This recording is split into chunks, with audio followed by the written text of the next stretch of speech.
Jake Martinez wiped the sweat from his face as he rode his old horse across the dusty ranch land. The sun was already hot even though it was still early morning.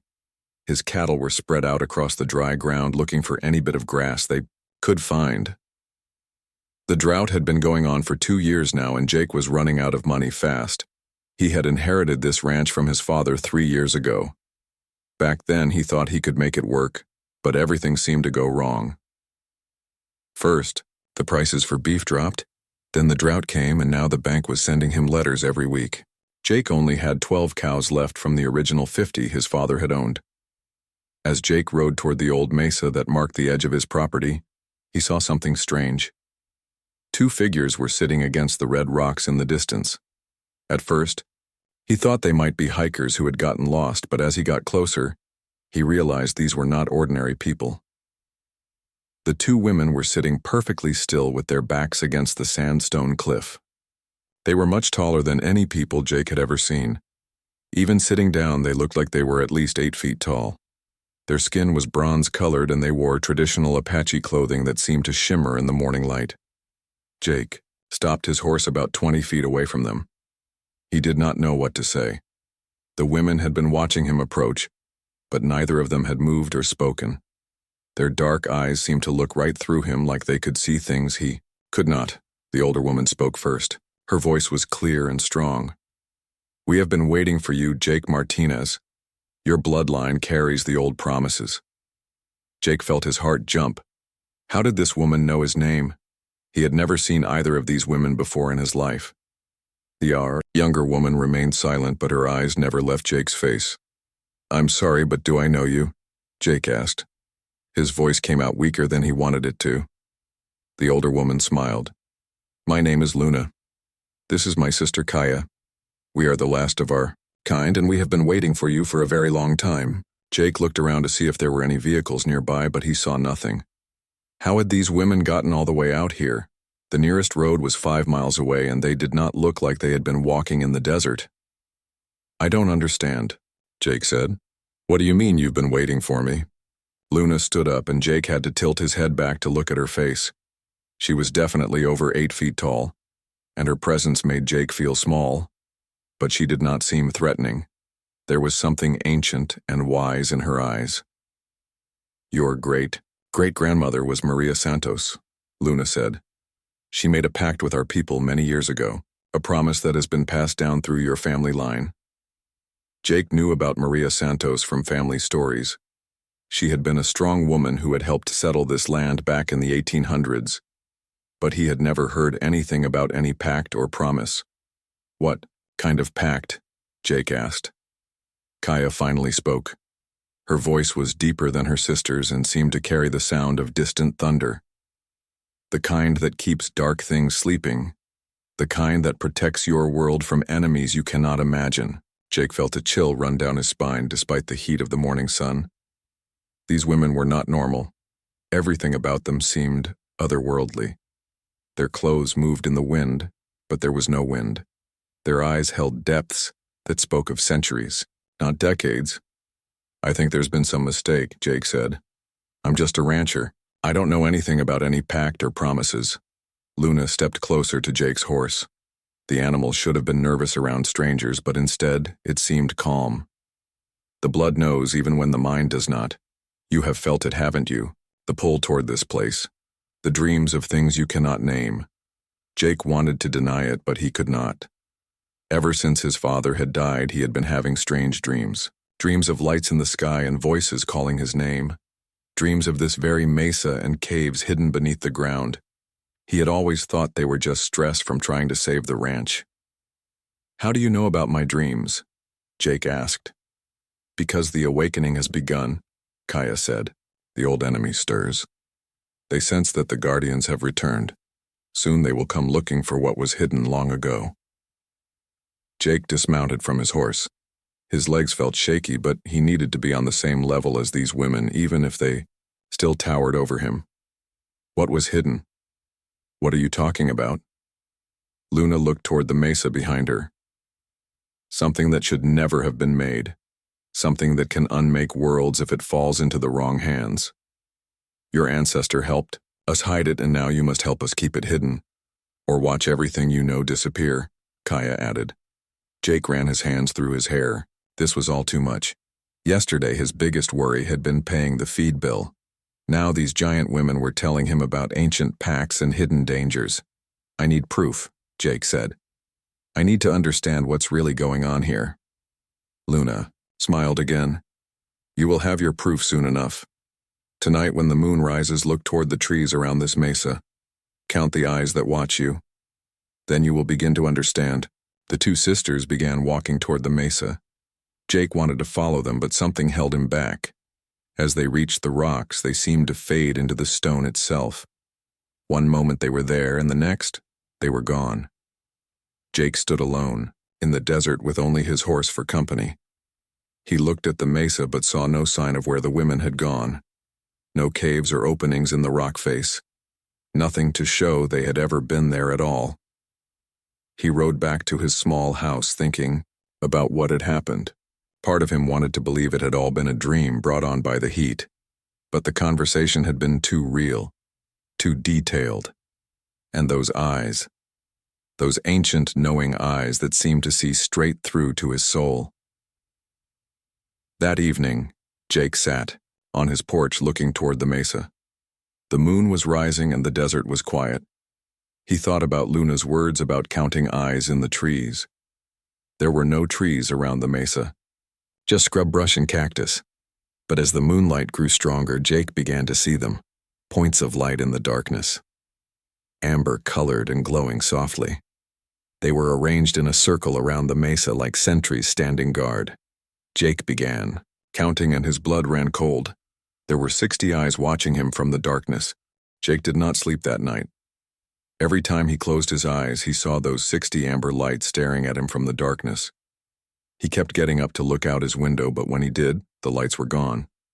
Only when he sat on his porch in the moonlight could he see them glowing softly around the mesa. By the time dawn approached, Jake had made up his mind. He needed to go back to the mesa and find out what was really happening. Maybe in the daylight he could figure out what those lights had been. Maybe he could prove to himself that his mind was playing tricks on him. Jake saddled his horse just as the first pink light appeared on the horizon. The air was cool and still. No wind moved across the desert and no birds sang their morning songs. Everything seemed to be waiting for something to happen. As Jake rode toward the mesa, he felt his heart beating faster. The closer he got, the more he could feel something in the air, like the moment before lightning strikes when all the hair on your arms stands up. The feeling grew stronger with each step his horse took. When Jake was still half a mile from the mesa, he stopped.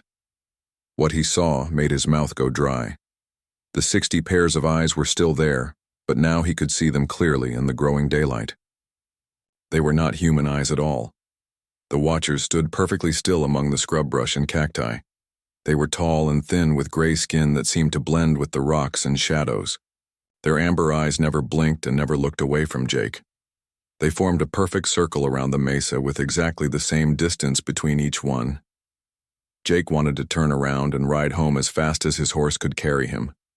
But something kept him moving forward. Maybe it was curiosity, or maybe it was the strange pull he had been feeling toward this place for months. Either way, he found himself riding straight toward the circle of watchers. As Jake got closer, he could see more details about the creatures. They wore no clothes, but their skin had patterns carved into it like ancient symbols. Their hands were longer than human hands, with fingers that ended in sharp points, but they made no move to stop him as he passed between two of them. The moment Jake crossed into the circle, he felt the world change around him. The air became thick and heavy like he was moving through water. Colors seemed brighter, and sounds came from directions that made no sense. His horse snorted nervously but kept walking forward. Luna and Kaya stood waiting for him at the base of the mesa, but they no longer looked like the women he had met yesterday. Their true forms were revealed in the strange light inside the circle. They were taller than before, and their skin seemed to contain tiny stars that twinkled like the night sky. Their hair moved like liquid shadow, even though there was no wind. "Welcome to the truth, Jake Martinez," Luna said. Her voice now carried harmonics that seemed to come from the earth itself. Jake dismounted and walked toward them on unsteady legs. "What are those things?" he asked, pointing toward the Watchers. They are the last guardians, Kaya answered. The final remnant of an alliance that was made long before your people came to this land. They have been sleeping for generations, waiting for the time when they would be needed again. And that time is now, Luna added. The old enemy has found us. They are coming back to reclaim what we took from them. Jake looked around at the circle of silent Watchers. Each one stood like a statue, but he could feel their attention focused on him. What did you take from them? Luna gestured toward the mesa behind her. Something that should never have existed. A device that can reshape reality itself. The enemy created it to turn all worlds into perfect copies of their own dead realm. We shattered it and hid the pieces across sacred sites. Your ancestor Maria Santos helped us, Kaya said. She was one of the few humans who could see through the illusions the enemy used. She helped us choose the hiding places and set the guardians to watch over them. Jake felt overwhelmed. Yesterday he had been worried about feeding his cattle, and now he was being told about cosmic enemies and reality-shaping devices. Why me? Why now? Because the enemy has returned, Luna said. They have been searching for the fragments for over a century. Now they have found the first piece and they know the rest are hidden here. Kaya pointed toward the sky. Look. Jake tilted his head back and gasped. High above them the air was shimmering like heat waves rising from hot pavement. But as he watched, the shimmer began to take shape. Massive crystalline ships were becoming visible against the blue sky. They looked like they were made of living diamond that bent and reflected light in impossible ways. They're beautiful, Jake whispered. Beauty can be the most dangerous trap, Luna warned. The enemy offers perfection, order, an end to all suffering and chaos, but their perfection is death. It is the silence of a world where nothing new can ever be born. The ships hung motionless in the sky like they were waiting for something. Jake could feel their presence pressing down on him like a weight on his chest. What do they want from me? The same thing they wanted from Maria Santos, Kaya said. They want you to give them the location of the fragments willingly. It is easier for them if you choose to surrender what they seek. And if I refuse? Luna's expression grew grim. Then they will take it by force. But first they will try to convince you. They are very good at showing people exactly what they think they want to see. As if responding to her words, one of the crystalline ships began to descend. It moved without sound and left no trail in the sky. As it got closer, Jake could see that it was even more beautiful than it had appeared from a distance. The crystal surface showed swirling patterns of color that hurt to look at directly. The ship stopped hovering about 100 feet above the mesa. A beam of soft light extended down from its bottom and 3 figures descended within the light. They were tall and graceful with skin that looked like polished glass. Their eyes held swirling galaxies, and when they moved, they left trails of sparkling energy in the air. The lead figure stepped forward, and when it spoke, its voice appeared directly inside Jake's head. Greetings, descendant of Maria Santos. We have come to correct an old mistake. Your ancestor was misguided, but we bear no anger toward her or her bloodline. Jake tried to answer, but found he could not speak. The being's presence filled his mind with images of his ranch transformed into a paradise. Green grass stretched as far as he could see. Crystal clear streams flowed through valleys filled with perfect cattle. His small house had become a mansion, made of the same beautiful crystal as their ships. We offer you everything your heart desires, the being continued. Wealth beyond measure. Knowledge beyond imagination. An end to all worry and struggle. All we ask in return is that you show us where the fragments of the heart of worlds are hidden. Jake felt himself taking a step toward the beautiful being. The visions in his mind were so real he could smell the grass and hear the water flowing. Everything he had ever wanted was being offered to him. But then he caught sight of Luna and Kaya standing behind him. In the reflection of the crystal being's skin, he could see their true reaction to the offer. They looked sad but not surprised, like they had seen this choice made before and knew how it usually ended. Jake forced himself to look deeper into the visions the being was showing him. Behind the beauty and perfection, he began to see something else. The grass was too green. The water flowed in perfectly straight lines. The cattle all looked exactly the same. There was no chaos, no randomness, no life. "It's all fake," Jake said out loud. The crystal being's expression did not change, but Jake felt anger radiating from it like heat from a fire. "You prefer your suffering, your poverty, your failing ranch and dying cattle." "I prefer my choice," Jake replied. The being gestured toward the watchers surrounding them. "These primitives have poisoned your mind against progress, against evolution.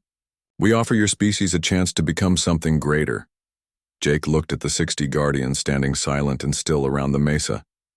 They had been waiting here for generations to protect something they believed was important. They had given up everything to stand watch over a secret that could destroy the world.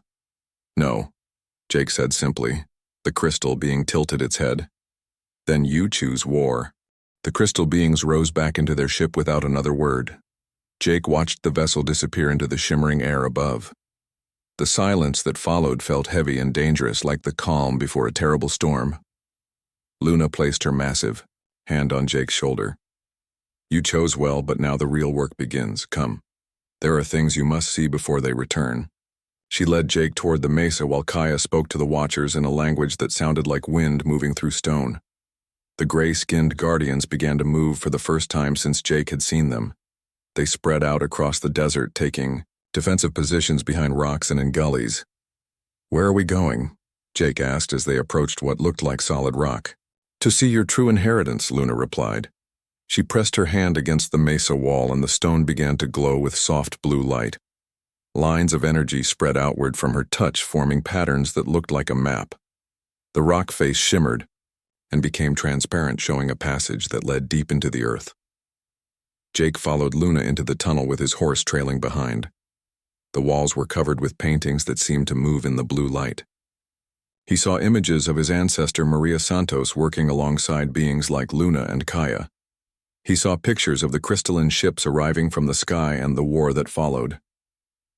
"This is the true history," Luna explained as they walked deeper, underground. "The story your people were never meant to forget." The paintings showed Maria Santos helping to hide glowing fragments in sacred places across the land. She worked with native tribes and Mexican settlers alike to create a network of guardians who would protect the pieces of whatever had been broken apart. "What exactly is the Heart of Worlds?" Jake asked. Kaya answered from behind them. "A device, created by the enemy in their home dimension. It was meant to reshape all of reality according to their vision of perfection. But perfection and life cannot exist together." They emerged into a vast underground chamber that took Jake's breath away. The space was so large he could not see the far walls in the blue glow that lit everything. Crystalline structures grew, from the floor and ceiling like frozen waterfalls. Platforms of what looked like solidified light moved slowly through the air, carrying robed figures between different levels. "This is the heart of the network," Luna said. "From here, we coordinate the protection of all the sacred sites across your continent." Jake saw dozens of beings like Luna and Kaya moving through the chamber. Some looked like they came from different tribal nations, while others seemed to be from places Jake could not identify. All of them were tall and powerful with that same ancient wisdom in their eyes. A massive figure approached them from across the chamber. He stood at least 10 feet tall with bronze skin covered in intricate tattoos that seemed to shift and change as Jake watched. His presence filled the space around him with quiet authority. "This is Stone Bear," Luna said. "He has been the keeper of this place since before your ancestor was born." Stone Bear looked down at Jake with eyes like deep caves. When he spoke, his voice rumbled like distant earthquakes. "Welcome, young Martinez. Your bloodline has served faithfully for 5 generations. Now the time has come for the greatest service of all." "I still don't understand what you want from me," Jake said. Stone Bear gestured toward one of the floating platforms. They stepped onto it, and it began to rise toward the upper levels of the chamber. The Heart of Worlds was broken into 7 fragments. Each piece was hidden at a sacred site and protected by guardians like us. But the fragments can only be awakened by someone of the bloodline that helped hide them. The platform stopped at a level where Jake could see a massive map spread across the chamber wall. Points of light showed the locations of sacred sites all across North America. Some of the lights were dim while others pulsed with bright energy. 3 of the fragments have already been awakened, Stone Bear continued. The enemy found them and reactivated them. Now those pieces are calling to the others. Soon all 7 will resonate together and the enemy will be able to track their exact locations. Jake studied the map. How much time do we have? Perhaps a few days, Luna said. The enemy is moving carefully because they know we are watching. But once they have all 7 pieces, they will be able to rebuild the heart. And then, Kaya added grimly, then they will use it to remake your reality into a copy of their dead realm. Stone Bear finished. Every living thing will be transformed into perfect crystalline structures, beautiful but empty, alive but not truly living. Jake felt the weight of responsibility settling on his shoulders like a heavy cloak. What exactly do you need me to do? Stone Bear led them to another part of the chamber where a small group of guardians stood around a glowing pool of water. As Jake approached, he could see images forming in the surface, views of different locations across the continent, ancient ruins and natural landmarks that hummed with hidden power. The remaining 4 fragments must be gathered and brought here, Stone Bear explained. Only then can we activate the final defense that your ancestor helped to create. What kind of defense? Luna knelt beside the pool and placed her hand in the glowing water. The images changed to show a vision of light spreading across the entire continent. Where the light touched the crystalline ships began to fade like mist in the morning sun. The convergence, she said. A joining of all life energy across the sacred sites. It will create a barrier that the enemy cannot penetrate, but it requires the willing participation of someone from the bloodline that created it. Jake looked at the vision in the pool. He could see his ranch at the center of the spreading light. Will it destroy them? No, Stone Bear said, but it will force them to leave this reality and seek easier prey elsewhere. The choice to use it must be freely made. It cannot be forced or coerced. Kaya touched Jake's arm. There is something else you must know. Using the convergence will change you. You will become like us. A guardian, bound to this place and this purpose. You will live for centuries protecting the network. But you will never again be fully human. Jake felt his stomach clench.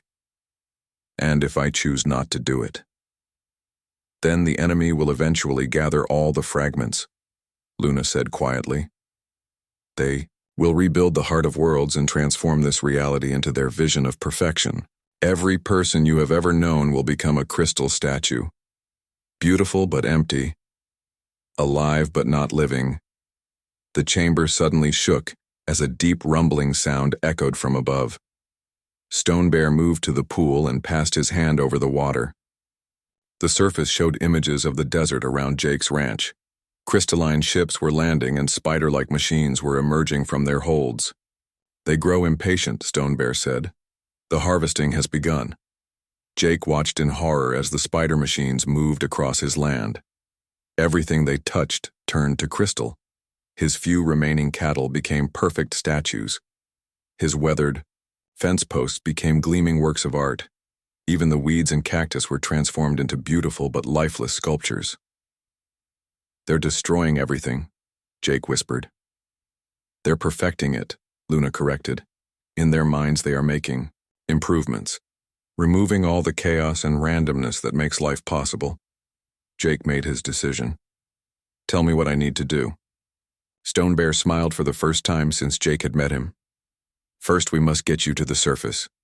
The gathering of the fragments cannot begin until you learn to use the abilities that sleep in your blood. Kaya pointed toward another tunnel that led upward. The enemy will try to stop us. They know that if the fragments are brought together, they will lose their chance to rebuild the heart. Then we better hurry, Jake said. As they moved toward the tunnel, Jake heard a sound like crystal bells ringing in harmony. The enemy ships above were calling to others. Soon the entire desert would be filled with crystalline perfection, and there would be no place left for the messy, chaotic beauty of real life. Jake thought about his father and grandfather who had worked this land before him. He thought about Maria Santos, who had helped hide the fragments over a century ago. They had all made sacrifices to protect something they believed was worth saving. Now it was his turn to choose between the comfortable numbness of perfection and the difficult beauty of being truly alive. Jake emerged from the underground chamber to find his world transformed. The morning sun reflected off hundreds of crystalline ships hovering above the desert like deadly jewels. The spider machines had spread far beyond his ranch, turning everything in their path into perfect crystal sculptures. Luna and Kaya flanked him as they watched the systematic destruction of the landscape. What had once been chaotic desert life was becoming a geometric garden of glittering statues. Even the rocks were being reshaped into precise formations that hurt the eyes to look at. "They work quickly once they begin," Stone Bear said as he joined them at the mesa entrance. "But they are still being careful. They know we are here and they do not want to damage the fragment hidden beneath your land." Jake could see his small ranch house in the distance. It was the only structure the machines had left untouched. A single island of weathered wood and rusty metal in a sea of crystal perfection. "Why haven't they taken it?" "Because they need you to give them permission," Kaya explained. "The hiding places were protected by agreements made with the original inhabitants of this land. Even the enemy must respect certain laws of reality." A shadow passed over them as one of the larger ships descended. This vessel was different from the others. Where the smaller ships were sharp and angular, this one flowed like liquid mercury frozen in mid-transformation. It settled onto the crystallized ground near Jake's house without making a sound. "The Prime has come," Luna said grimly. "The Prime?" Jake asked. "Their leader. The one who created the Heart of Worlds in the first place." Stone Bear answered. "He will try to convince you that resistance is futile, that cooperation is your only reasonable choice." A beam of soft light extended from the ship, and 3 figures descended within it. The first 2 were the same crystal beings Jake had met before. But the third was something else entirely. It stood 12 feet tall, and its form seemed to shift between solid crystal and flowing energy. When it moved, reality bent around it like light through a prism. The Prime's voice filled Jake's mind before it had even fully materialized. "Greetings, Keeper of the Santos bloodline. I am Primary Facet of the Convergent Crystal. I have come to discuss terms." Jake felt the voice trying to push deeper into his thoughts. He could sense the being attempting to read his memories and intentions. But something in his blood resisted the intrusion. The connection his ancestor had made with the Guardians protected him from the worst of the mental assault. "What kind of terms?" Jake called out across the crystallized ground. Primary Facet gestured toward the transformed landscape around them. "Observe what we offer. Perfection, order, an end to the chaos that plagues organic existence. Your cattle will never again suffer from disease or hunger. Your land will never again be threatened by drought or flood." Images flowed into Jake's mind, showing visions of his ranch as it could become. Crystal structures that provided perfect shelter. Streams of liquid light that never ran dry. Cattle that grazed on crystalline grass and never aged or died. It was beautiful in a way that made his heart ache. "All suffering will end," Primary Facet continued. "All uncertainty will be resolved. Your people will live forever in perfect harmony with our design." Jake forced himself to look closer at the visions. The crystal cattle moved in perfect formation, never deviating from predetermined paths. The streams flowed in exact mathematical curves that never changed. Even the grass grew in patterns that repeated endlessly without variation. "It's not real life," Jake said. "It's just a copy of life without any of the things that make it worth living." Primary Facet's form rippled with what might have been annoyance. "You speak of chaos as if it has value. Random suffering as if it serves a purpose. We offer evolution beyond such primitive concepts." Luna stepped up beside Jake. Her form blazed with protective energy that created a barrier against the mental pressure radiating from Primary Facet. "What you offer is death, dressed in beautiful clothes, existence without growth, being without becoming." "The old Guardians," Primary Facet said with disdain. "Still clinging to failed philosophies, still defending the right to suffer and die." Kaya moved to Jake's other side. "We defend the right to choose, to grow, to become something new rather. then copies of something old. Primary Facet raised one crystalline hand and the spider machines stopped their work. The sudden silence was more terrifying than their mechanical sounds had been. You have seen what cooperation brings. Now observe what resistance costs. The air above them shimmered and Jake found himself looking at images of other worlds. Planets where the crystal beings had been less patient. He saw civilizations reduced to rubble when they refused to surrender. He saw organic life stripped away layer by layer until only bare rock remained. We have consumed 1,000 realities, Primary Facet said calmly. Your resistance is meaningless in the face of our experience. You will surrender the fragment locations, or we will take them from the cooling ashes of your world. Jake felt fear grip his heart like an icy hand. The images were too real to be lies. This being had destroyed entire civilizations and felt nothing about it.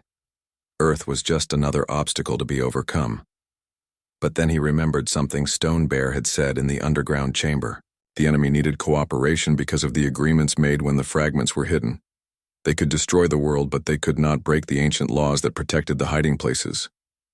You're bluffing, Jake said. If you could just take what you wanted, you would have done it already. You need me to choose to give you the locations. Primary Facet's form flickered like a bad television signal. Your world can be made uninhabitable while the fragments remain intact. Your people can suffer beyond imagination while we wait for you to see reason. Then you'll be waiting a long time, Jake replied. The crystal being's composure finally cracked. Energy lashed out from its form, turning the ground around it into smooth glass. You would sacrifice your entire species for the privilege of remaining imperfect. I would sacrifice myself to give my species the chance to remain free, Jake said. Primary Facet turned away from them and began walking back toward its ship. So be it. We will show you what your choice costs others. Perhaps watching your neighbors become crystal will change your perspective. The spider machines resumed their work, but now they moved with terrible purpose. Instead of simply transforming the landscape, they began heading toward the distant lights of the nearest town. Jake could see them spreading out across the desert, like a mechanical plague. They're going after innocent people, Jake said. Stone Bear placed a heavy hand on Jake's shoulder. The enemy hopes that guilt will accomplish what fear could not. They want you to believe that cooperation is the only way to save lives. But people are going to die. People are going to be transformed, Luna corrected. Made into perfect crystal. Copies of themselves. They will be alive but not living, aware but not conscious. It is a fate worse than death. Jake watched the spider machines disappearing into the distance. In a few hours, they would reach the town and begin their work. Families would be turned into crystal statues. Children would become beautiful sculptures that remembered being human but could never be human again. There has to be another way, Jake said desperately. Kaya knelt beside him. There is. The convergence can stop them. But first we must gather the remaining fragments and bring them here. The network must be complete before it can be activated. How long will that take? If we move quickly, perhaps 2 days, Stone Bear answered. But the enemy will try to stop us. They will send everything they have to prevent the fragments from being united.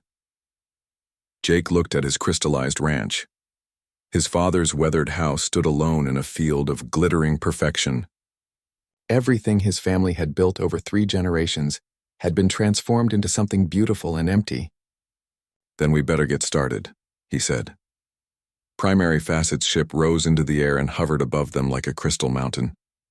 The being's voice echoed across the desert with the force of an earthquake. You have until sunset tomorrow to reconsider. After that, we will begin the transformation of your population centers. Every crystal statue will be a reminder of what your stubbornness has cost. As the ship moved away, Jake felt the weight of impossible responsibility settling on his shoulders. Millions of lives hung in the balance, and he was the only one who could tip the scales.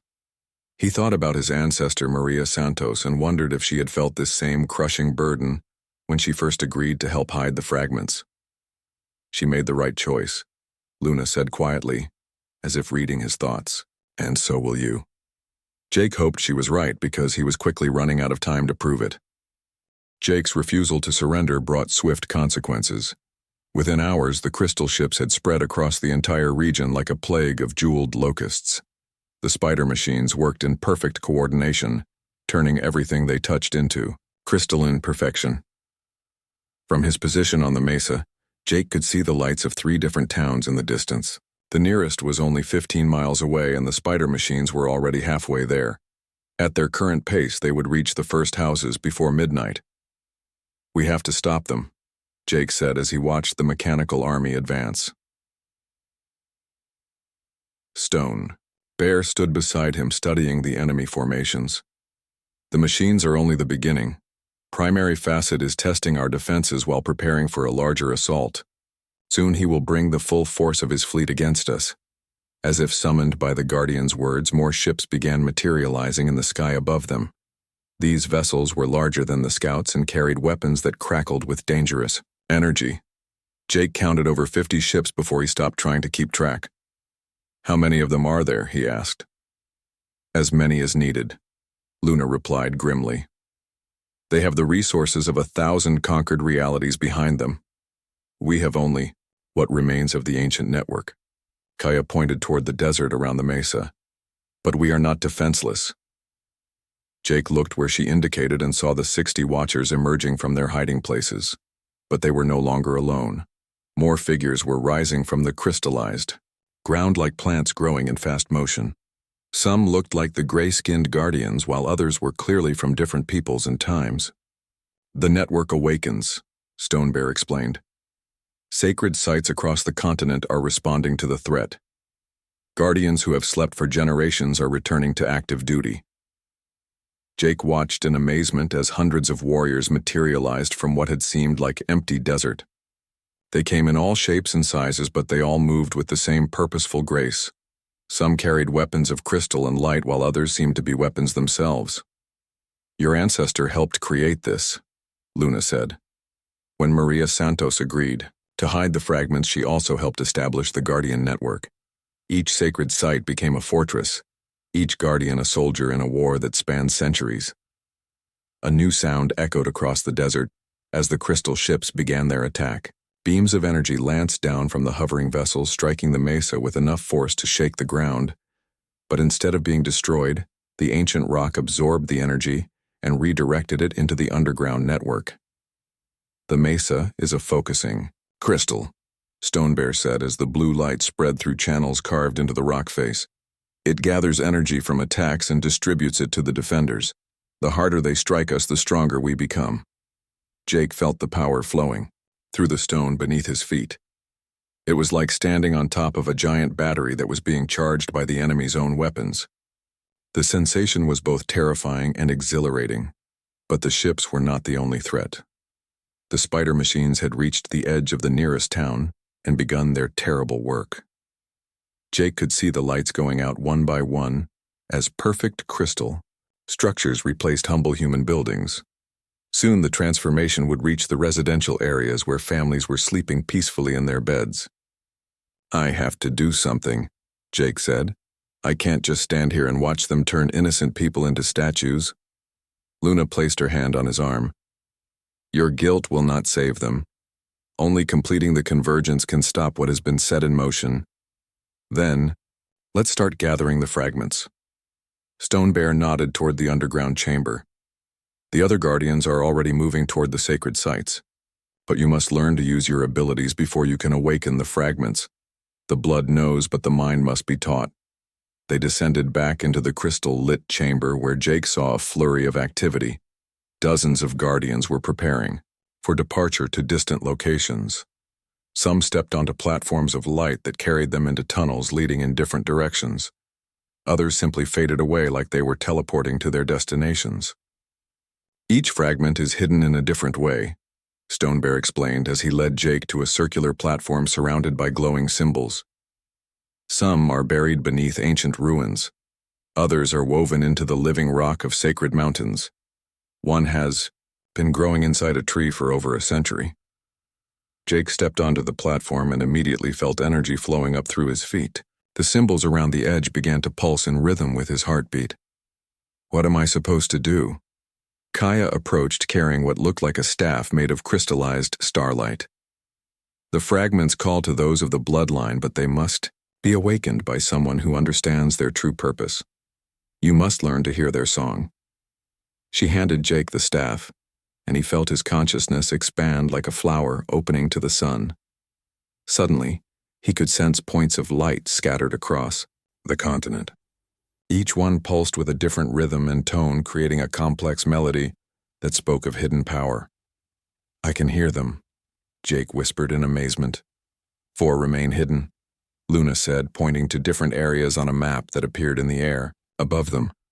"1 sleeps beneath the ruins of an ancient pueblo in Colorado. Another rests in the heart of a sacred mountain in Wyoming. The 3rd grows within a 1,000-year-old oak in Missouri. The 4th lies at the bottom of a spring in Florida that has never been mapped." Jake studied the locations, trying to understand how he could possibly reach all of them before Primary Facet lost patience. "How long do we have?" "The enemy gave us until sunset tomorrow," Stone Bear replied. "But they will not wait that long if they see us moving to gather the fragments. We must be swift and decisive." The chamber shook again as more energy beams struck the mesa above. Through the crystal walls, Jake could see the intensity of the attack increasing. The ships were no longer holding back but pouring everything they had into breaking through the ancient defenses. "They're trying to break the network," Luna observed. "If they can shatter the mesa, they can disrupt the connections between sacred sites." "Will the defenses hold?" Jake asked. Stone Bear's expression was grim. "For now. But if Primary Facet brings his full fleet against us, we may not survive long enough to complete the gathering." A guardian Jake had not seen before approached them at a run. This one looked like he came from the northern plains with clothing made of buffalo hide and weapons of bone and obsidian. "The machines have reached the first houses," he reported. "The transformation has begun." Jake felt his heart sink. Somewhere, in the distance, families were being turned into crystal sculptures. Children were becoming beautiful statues that would remember being human, but could never be human again. And it was happening because he had refused to cooperate with Primary Facet. "This is my fault," he said. "No," Luna said firmly. "This is the enemy's choice. They could leave peacefully, but they choose to force compliance through terror. The guilt belongs to them, not to you." But Jake could not shake the feeling that he was responsible for whatever happened to those innocent people. If he gave Primary Facet the locations of the fragments, the attacks would stop. The crystal beings would get what they wanted and leave Earth alone. "What if I'm wrong?" he asked. "What if cooperation really is the better choice?" Kaya stepped in front of him and looked directly into his eyes. "Look at me, Jake Martinez. See what cooperation with the enemy truly brings." For a moment, her form flickered and Jake saw her as she had been before becoming a guardian. A young Apache woman with hopes and dreams and fears just like any human. Then the image changed and he saw what she would look like if the enemy had their way. A perfect crystal statue that remembered being alive but could never truly live again. "That is what they offer," she said quietly. "Beautiful death. Perfect emptiness. Existence without growth or change or hope." Jake gripped the staff tighter and felt the fragments calling to him across the vast distances. Each one sang a different note in a song that spoke of life and chaos and the beautiful messiness of organic existence. It was a song the crystal beings could never understand because they had forgotten what it meant to truly be alive. "Tell me how to reach the fragments," he said. Stone Bear smiled and gestured toward the tunnels leading out of the chamber. "The network will carry you to each location. But beware. The enemy will sense your movement and try to stop you. Once you begin, there can be no turning back." Jake looked up at the ceiling where the sounds of battle filtered down from the surface. There's no turning back anyway. He stepped toward the first tunnel, feeling the weight of his decision settling around him like armor. Somewhere above, crystal ships were raining destruction on the mesa, while spider machines transformed innocent people into statues. But deep underground, an ancient network was awakening to fight back against the forces of perfect order. The war for reality itself was about to begin, and Jake Martinez was going to be right in the middle of it. Jake stepped into the first tunnel and felt the world blur around him. The crystal walls became streams of light that carried him through the underground network faster than any vehicle could travel. Within minutes, he emerged from a hidden cave entrance in the Colorado mountains far from his ranch. The sacred Pueblo ruins stood on a mesa overlooking a vast canyon. Ancient stone buildings crumbled in the moonlight while wind sang through empty doorways. But Jake could feel the fragment calling to him from somewhere beneath the ruins. Its song was stronger here and filled with the voices of people who had lived and died protecting its secret. Luna materialized beside him as he climbed toward the Pueblo. Her form was more translucent than before, as if maintaining the connection. Across such distance required great effort. The fragment sleeps beneath the ceremonial chamber, but it will not awaken easily. The hiding was done well. Jake reached the center of the ruins where a circular depression marked the location of an ancient kiva. The stone walls were carved with symbols that seemed to move in the starlight. As he approached, the staff in his hands began to glow brighter, and the symbols responded with their own inner fire. "Place your hand on the center stone," Luna instructed. "Let the blood remember what the mind has forgotten." Jake knelt and pressed his palm against the smooth rock. Immediately, visions flooded his consciousness. He saw Maria Santos standing in this same spot over a century ago. She was working with a tribal elder to hide something that pulsed with dangerous power. The fragment had been wrapped in blessed cloth and lowered into a chamber that was then sealed with both technology and ceremony. "I see it," Jake whispered. "But how do I reach it?" "The same way your ancestor sealed it," Luna replied. "With willing sacrifice." Jake felt the staff growing warm in his hand.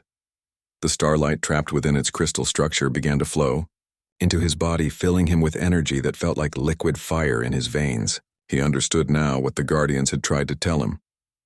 Using the network changed you, made you into something more than human, but also something less. The stone beneath his hand began to glow and crack. Ancient seals were breaking as the fragment sensed his presence. But even as the chamber began to open, Jake heard a familiar sound in the distance. Crystal ships were approaching, drawn by the energy signature of the awakening fragment. "They found us quickly," Luna said with concern. "Too quickly," Jake agreed as he watched 3 ships materialize above the canyon. It's like they knew exactly where to look. The realization hit him like a physical blow. The fragments are calling to each other. The 3 pieces primary facet already has are resonating with the ones we're trying to gather. Every time we awaken one, we make it easier for them to track the others. Luna's expression grew grim. "Then we must move faster than they can respond." The stone chamber opened with a grinding sound that echoed across the canyon. Jake reached inside and lifted out a crystal sphere that pulsed with inner light. The moment his fingers touched its surface, he felt connected to every sacred site across the continent. The network sang with new power as the fragment joined its voice to the growing chorus. But the crystal ships were already descending. Energy beams lanced down from their hulls, turning ancient stone to glass and sand to crystal. Jake tucked the fragment inside his jacket and ran toward the tunnel entrance as the Pueblo ruins exploded into brilliant light behind him.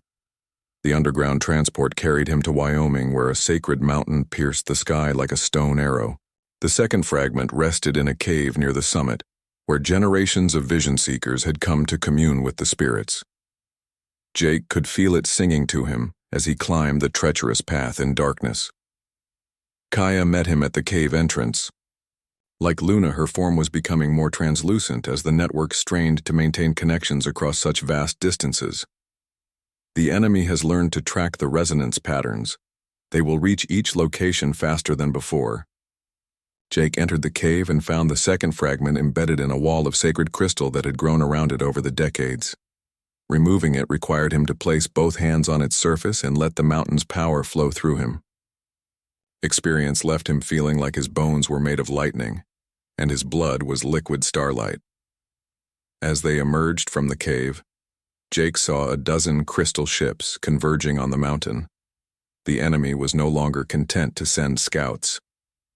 Primary facet was bringing serious firepower to bear on the problem. "Missouri next," Jake said as he activated the transport. The 1,000-year-old oak stood in a clearing that had been sacred to native peoples long before European settlers arrived. Its massive trunk was hollow at the base, creating a natural shrine where the third fragment had been hidden. Jake could hear its song from a mile away, mixing with the whisper of wind through ancient leaves. But this time the enemy was waiting for them. Crystal spiders surrounded the clearing, and Primary Facet himself stood before the oak tree. His form blazed with angry energy that turned the grass around him to glass. "Enough games," the crystal being declared as Jake approached. "You will surrender the fragments you have gathered, or I will demonstrate what true power looks like." Jake felt the weight of the two fragments in his jacket. Their combined song was growing stronger with each passing moment, creating harmonies that spoke of incredible potential. But he could also sense the three pieces in Primary Facet's possession. They sang with a different tone, darker, more focused on ending things than beginning them. "You can't have them," Jake said simply. Primary Facet gestured toward the horizon where the lights of a distant city twinkled in the darkness. "Very well. Observe the cost of your stubbornness." The crystal ships above the city began their work. Even from 50 miles away, Jake could see the lights going out one by one as the spider machines transformed everything they touched. Millions of people were being turned into perfect statues while he stood here arguing with an alien entity about cosmic artifacts. "Stop," Jake shouted. "I'll give you what you want." "No," Luna's voice echoed in his mind. "Remember what you saw. Remember what their perfection really means." Jake closed his eyes and let his consciousness expand through the network.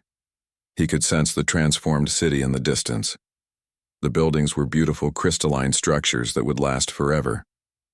The people were perfect statues that would never age or suffer or die. But they would also never laugh or cry or dream or grow. "It's not life," he whispered. "It is better than life," Primary Facet replied. "It is existence without pain, without loss, without the chaos that makes organic beings suffer." Jake opened his eyes and looked at the ancient oak. Its bark was scarred by centuries of storms. Its branches were twisted by wind and weather. Some of its limbs were dead while others burst with new growth. It was imperfect and chaotic and absolutely beautiful in its stubborn refusal to be anything other than itself. "The chaos is the point," Jake said.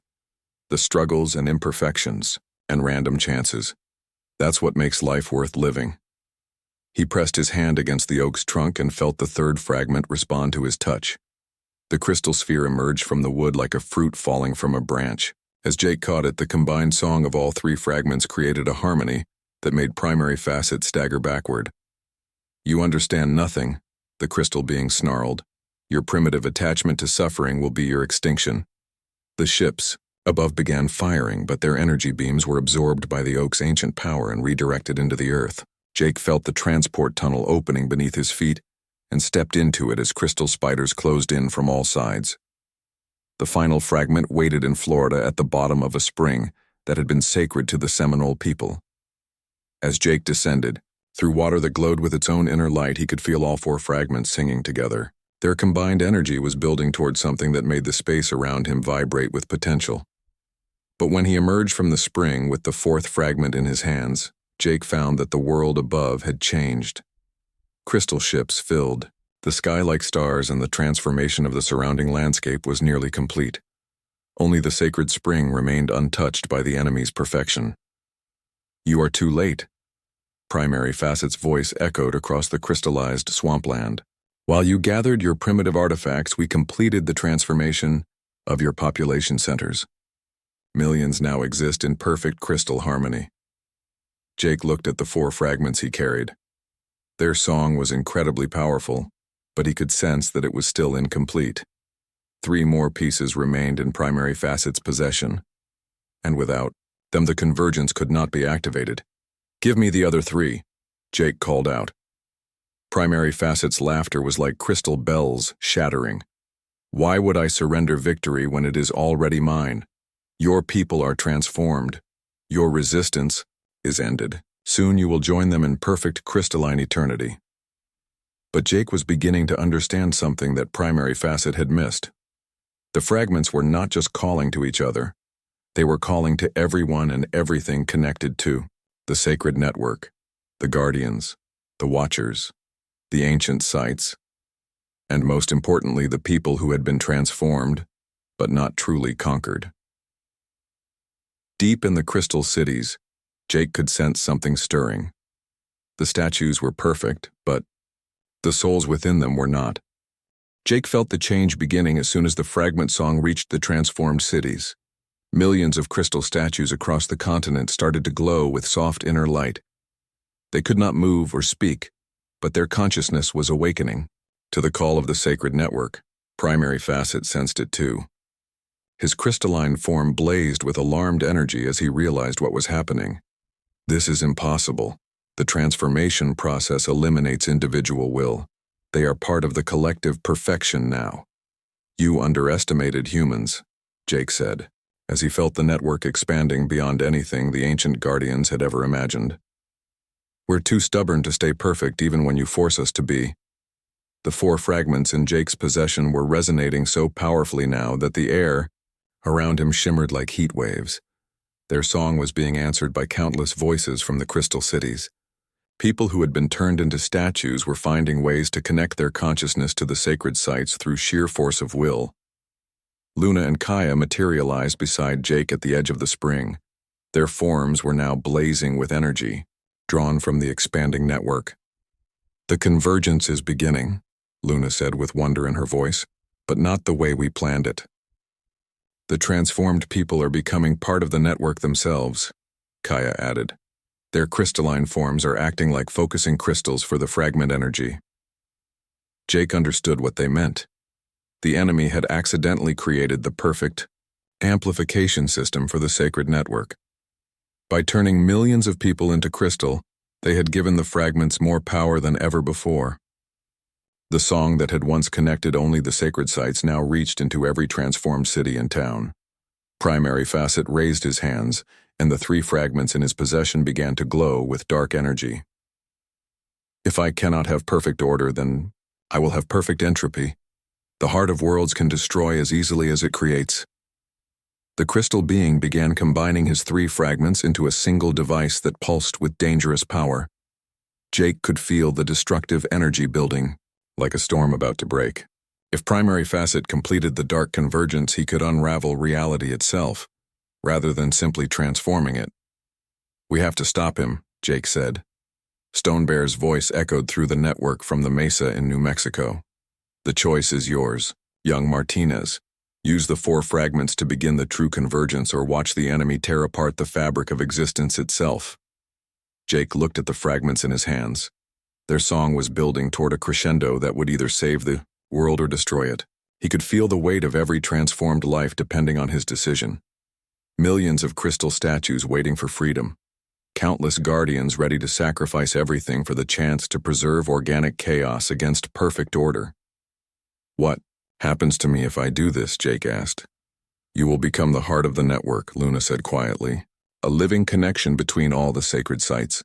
You will live for centuries, but you will never again be fully human. And if I don't?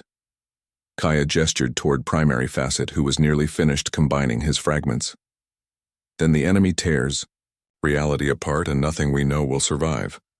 Jake made his choice. He pressed the 4 fragments together and felt their combined power flow into his body like molten starlight. The energy was so intense that his human form began to change. His skin took on the bronze color of the Guardians.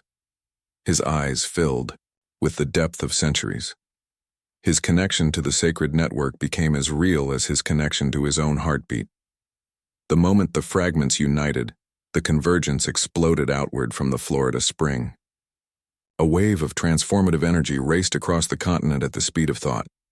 It touched every sacred site and every transformed person, simultaneously creating a network of consciousness that spanned from coast to coast. Primary Facet screamed, as his own fragments were caught up in the expanding web of connection. The dark energy he had been building suddenly reversed direction and began flowing back into the sacred sites. His carefully planned destruction became fuel for the very network he had been trying to eliminate. This cannot be, he raged as his crystalline form began to flicker and fade. Order must triumph over chaos. Perfection must overcome randomness. Not here, Jake said as he felt the full power of the convergence flowing through him. Not anymore. The energy wave reached the crystal cities and something miraculous happened. The transformed people began to move. Not as mindless statues, following predetermined patterns, but as conscious beings choosing their own actions. The crystalline material that had trapped them became a conduit for their will, rather than a prison for their souls. In New York, crystal skyscrapers began to pulse with the rhythm of human heartbeats. In Los Angeles, crystalline freeways rearranged themselves according to the needs of the people who used them. In Chicago, crystal towers grew and shifted like living things responding to the dreams of their inhabitants. The enemy had wanted to create perfect order, but instead they had given humanity a new form of existence that combined the beauty of crystal with the chaos of organic life. The transformed people were no longer fully human, but they were also no longer trapped in static perfection. Primary Facet's ship began to rise into the sky as the other crystal vessels retreated from Earth's atmosphere. "This reality is lost to us," he declared with something that might have been respect in his mental voice. "Your chaos spawn have learned to weaponize imperfection itself." "We learned to choose freedom over safety," Jake replied. "Chaos over order, growth over perfection. The choice will destroy you eventually," Primary Facet warned as his ship faded into dimensional hiding. "Chaos consumes everything it touches, including itself." "Maybe," Jake said as he felt the convergence settling into a new stable pattern. "But at least we'll destroy ourselves instead of letting you do it for us." The crystal ships disappeared, leaving Earth's sky clear for the first time in days. But the world they left behind was forever changed. Cities of living crystal pulsed with human consciousness. Forests of crystalline trees grew according to the dreams of those who tended them. Rivers of liquid light flowed in patterns that responded to the needs of the communities they served. Jake found himself standing at the center of it all, no longer fully human, but not yet something entirely other. The fragments had become part of him just as he had become part of the network. He could sense every sacred site and every transformed person as clearly as he could feel his own heartbeat. Luna and Kaya approached him as the energy of the convergence began to stabilize. They looked different now, too. More solid, more present. The network had grown strong enough to support them without the constant strain they had endured for centuries. "Welcome to the family," Luna said with a smile. "How do you feel?" Kaya asked. Jake considered the question as he felt the song of the network flowing through his consciousness. He could sense the wonder and fear of millions of newly transformed people as they explored their crystalline cities. He could feel the ancient power of the sacred sites humming with renewed purpose. He could hear the voices of guardians around the world reporting that the enemy had retreated from every front. "Different," he said finally, "but still myself." Stone. Bear's voice echoed through the network from the mesa in New Mexico. "The immediate threat has passed, but our work is just beginning. We must help the transformed people understand their new existence.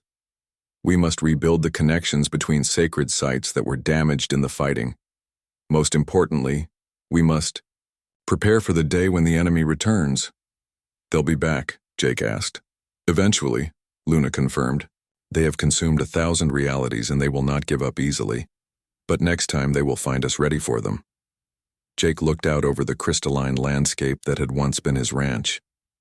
His father's old house still stood, but it was now made of living crystal that shifted and changed according to his memories of home. His cattle grazed on crystal grass that never withered but somehow still provided the nutrients they needed. It was beautiful and strange, and nothing like what he had expected when he first met Luna and Kaya at the mesa. But it was also free. The transformed people could choose their own paths, even if those paths were now paved with crystal instead of concrete. The cities could grow and change according to human needs instead of alien design. "So what happens now?" Jake asked. Kaya gestured toward the network of connections that now spanned the continent. "Now we teach, we learn, we grow, we become something new while staying something familiar. We prove that chaos and order can coexist," Luna added, "that perfection and imperfection can find balance." Jake felt the truth of their words resonating through the network. The convergence had not eliminated the chaos that Primary Facet hated so much, Instead, it had given that chaos new forms of expression.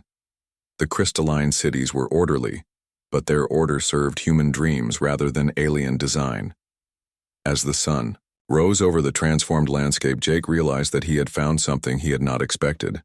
Not just victory over the enemy, but a new way of existing that honored both the beauty of order and the necessity of chaos. The war was over, but the real work was just beginning. 6 months after the convergence, Jake stood on the crystalline mesa that had once been simple sandstone and watched the sunrise paint the sky in shades of gold and crimson. The world below him had settled into patterns that were both familiar and wondrously strange. The nearest city glowed softly in the morning light. Its crystal spires grew and shifted like living things responding to the dreams and needs of the people within. Jake could sense the consciousness of every resident through the network that now connected all transformed life on Earth. They were no longer fully human, but they had not lost their humanity. "Any regrets?" Luna asked as she joined him at the edge of the mesa. Jake considered the question as he felt the pulse of the global network flowing through his transformed body. His skin now held the bronze color of the Guardians, and his eyes reflected depths that spoke of centuries rather than decades. But his memories remained intact and his personality was still recognizably his own. "Sometimes," he admitted, "I think about what my life would have been like if I had never met you and Kaya. If I had just kept struggling with the ranch until the bank finally took it away." "Do you wish you could go back?" Jake shook his head. "No. That man was dying slowly, from poverty and despair. This version of me is part of something larger, something important." Kaya materialized beside them in a shimmer of starlight. "The morning reports are coming in from the regional coordinators. The integration process continues to go smoothly." The integration process was what they called the ongoing work of helping transformed humans understand their new existence. People, who had been turned into crystal statues during the enemy's initial attack, had awakened to find themselves changed in ways that were both wonderful and terrifying. Their bodies were now made of living crystal that could shift and reshape according to their will. They no longer needed to eat or sleep, though they could still experience hunger and fatigue if they chose to. Most remarkably, they were all connected to the sacred network, which allowed them to sense the emotions and thoughts of others across vast distances. "Any problems?" Jake asked. "The usual adjustment issues," Kaya replied. "Some people are having trouble controlling their new forms. Others are overwhelmed by the constant connection to the network, but no major crises." Jake nodded. The early weeks after the convergence had been chaotic as millions of people tried to understand what had happened to them. Many had been angry at being transformed without their consent. Others had been terrified of their new crystalline bodies. A few had even demanded that Jake find a way to change them back to normal human form. But gradually most people had come to appreciate their new existence. They were stronger and more durable than before.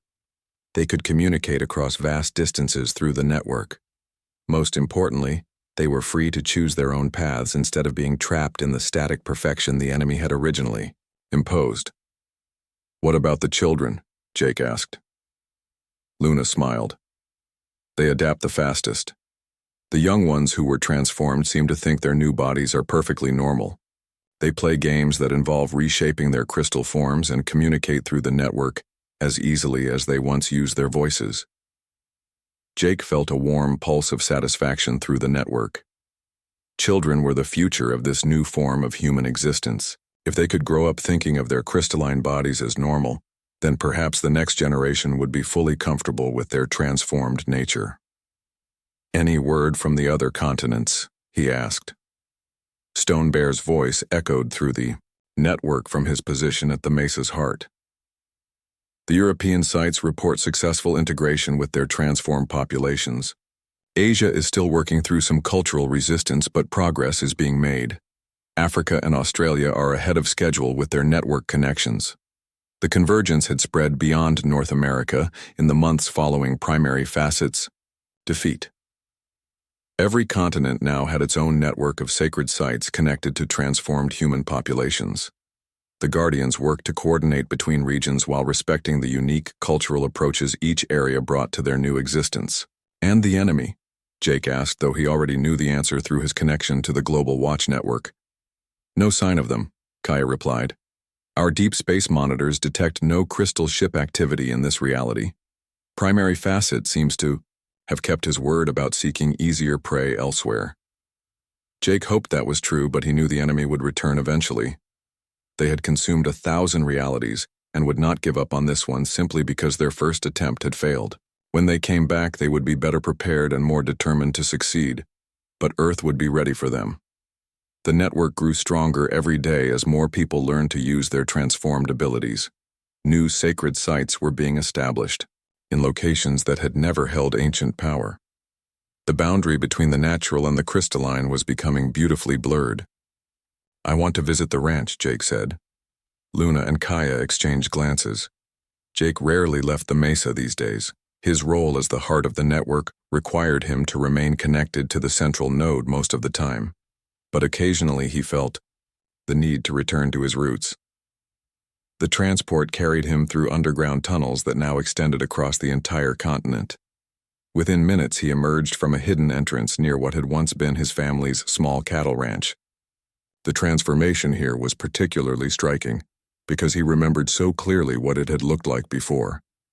His father's weathered house now stood as a structure of living crystal that shifted between the simple wooden building it had been and the elegant palace it could become. The choice of form depended on Jake's mood and memories. Today it appeared as something in between, familiar but elevated. His cattle grazed in fields of crystal grass that provided better nutrition than the drought-stressed plains they had known before. The animals themselves had been transformed, but in subtle ways that enhanced rather than replaced their essential nature. They were still recognizably cattle, but healthier and more intelligent than any livestock had ever been. Jake walked among them, feeling their simple contentment through the network. They had no complex thoughts about their transformation. They simply enjoyed the endless supply of perfect food and the absence of predators or disease. In their own way, they had achieved a kind of paradise. A familiar figure approached from the direction of the old mesa. Maria Santos looked exactly as she had in the visions Jake had seen during his first journey underground. But now she was more than just a memory preserved in ancient recordings. "Hello, my descendant," she said with a smile that held centuries of patience. "Grandmother," Jake replied, using the term of respect she preferred. "I thought you might be here." "I come sometimes to see what grew from the seeds we planted so long ago," Maria said as she looked out over the transformed landscape. "We hoped the network would survive long enough to protect the fragments. We never dreamed it would become something like this." Jake followed her gaze across crystal fields that stretched to the horizon. "Do you approve?" "Approve?" Maria laughed. "Child, this is beyond anything we dared to dream. You have taken our desperate last resort and turned it into a new form of human existence. The enemy wanted to make people into perfect crystal statues. Instead, you made crystal into an extension of human will." They walked together toward the edge of the ranch, where the 60 watchers still maintained their eternal vigil. But their numbers had grown. Hundreds of new guardians had joined them as the network expanded. Some were transformed humans who had chosen to dedicate their existence to protecting the sacred sites. Others were entities that had emerged from the crystalline matrix itself. "Will they come back?" Jake asked. "The enemy?" "Of course," Maria replied. "But they will find a very different world than the one they left behind. You have given humanity tools they never possessed before. Unity without uniformity. Order without oppression. Structure without stagnation." Jake felt the truth of her words resonating through the network. The transformed cities hummed with activity as people explored the boundaries of their new existence. Artists created sculptures of living light that told stories spanning centuries. Scientists studied the intersection of consciousness and crystal structure. Children played games that would have been impossible in purely organic bodies. "Sometimes I wonder if we paid too high a price," Jake said. "People didn't choose this transformation. It was forced on them by the enemy." Maria stopped walking and looked directly at him. "Choice is not just about the moment of decision. It is also about what you do after the choice has been made." The enemy forced the transformation, but you gave people the freedom to make it their own. Jake felt a pulse of agreement through the network from millions of transformed humans who were listening to their conversation. They had not chosen to become crystalline beings, but they had chosen how to live as crystalline beings, and most of them were choosing to embrace their new existence rather than mourn their lost humanity. "The sun is setting," Maria observed as the sky began to fill with brilliant colors. Jake looked toward the horizon where the crystal cities caught and reflected the dying light in patterns that took his breath away.